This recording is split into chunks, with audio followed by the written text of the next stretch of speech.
പലരും പറയാറുണ്ട് RSS ആണ്, RSS ഉള്ളത് കൊണ്ടാണ് രാജ്യത്ത് വർഗീയത വളരുന്നത്. ഇല്ലേ, നിങ്ങൾ കേട്ടിട്ടില്ലേ?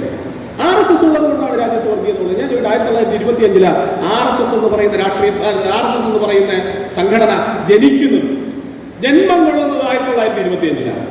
പക്ഷെ 1921 ഇവിടെ ഹിന്ദുവിന് നേരെ ഒരു വർഗീയ വംശീയ കലാപം നടന്നപ്പോ ഏത് RSSനെ പ്രതിരോധിക്കാൻ വേണ്ടിയിട്ടാണ് നിങ്ങൾ ആ കലാപം നടത്തിയത്? നിങ്ങൾ ഇന്ന് ആദ്യം ചൂണ്ടുന്നത് RSSനെയാണ്. കാരണം ഇവിടത്തെ ധർമ്മരക്ഷണത്തിന് വേണ്ടിയിട്ട് മുന്നിൽ നിൽക്കുന്ന മതിലേതാണ്?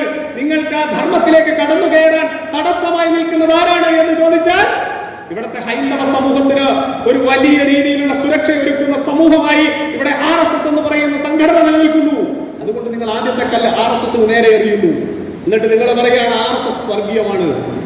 കുറച്ചുകൂടി കഴിഞ്ഞാൽ കാശ്മീരിലൊക്കെ നിങ്ങൾ പറഞ്ഞതുപോലെ അവിടെ ഹിന്ദു മതം വർഗീയമാണ് എന്ന് നിങ്ങൾ പ്രചരിപ്പിച്ചതുപോലെ അടുത്ത് നിങ്ങൾ പറയാൻ RSSനെ പണിത് കഴിഞ്ഞാൽ പിന്നെ പറയാനുള്ളത് ഹിന്ദു വർഗീയമാണ് എന്നാണ്.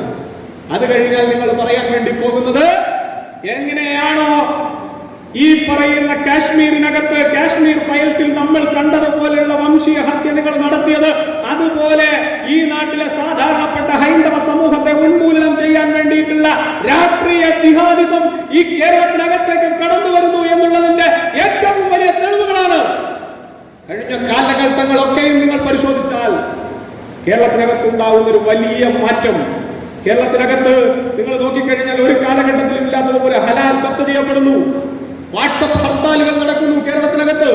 കേരളത്തിന്റെ മതേതരത്വ മുഖം നമുക്ക് നഷ്ടപ്പെട്ടു പോയി എന്ന് പറയാതെ പോകാൻ സാധിക്കില്ല.